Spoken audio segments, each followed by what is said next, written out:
right, in the wake of those higher property value estimates many of us received, Governor Polis signed new legislation aimed at property tax relief. Many people saw increases anywhere from 30 to 70%. And today's bill signing took place outside a home in Commerce City. The measure, which now needs voter approval, would mean less of an increase in property taxes, but also less in Tabor refunds. Our political specialist, Sean Boyd, joins us now. Yeah, and Sean, I think many people are still a little confused about what this measure is actually going to do. And no wonder. It deals with two very complicated subjects: property taxes and the Taxpayer Bill of Rights, or Tabor, which caps how much money the state gets to keep. Proposition HH raises that cap substantially over time. And yet, the measure makes no mention of Tabor. It doesn't say how much it will cost you in tax refunds or save you in property taxes, which is why 12 counties have already signed on to a lawsuit saying the measure is unclear and unconstitutional.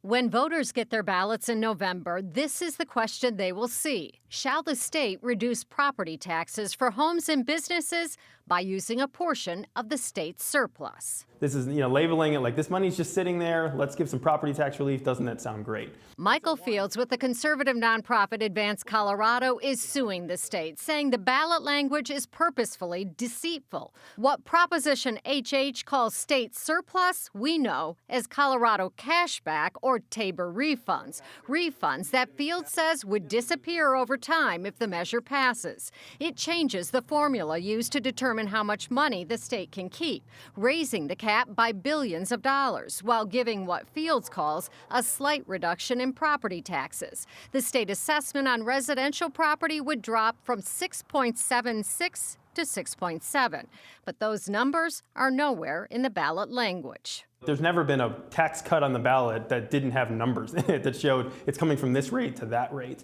In the long run, there's no doubt that we're going to lose more money. Fields says not only is the ballot measure not clear, it's unconstitutional in that it deals with more than one subject. We're saying, look, you're going to put something on the ballot that pairs something that is unpopular, taking our Tabor refunds, with something that is popular, property tax relief, then those should be in two separate bills. They're going to try to make this look like this is your only option. If you want any relief, do this, give up your Tabor refunds.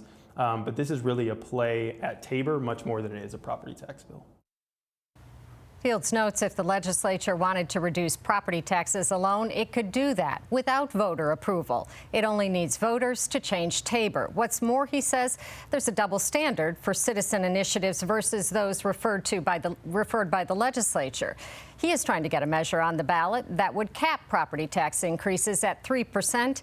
And he was required to include estimates of lost revenue to special districts, schools, and local governments. Again, Proposition HH doesn't include any estimates, any numbers on costs or savings.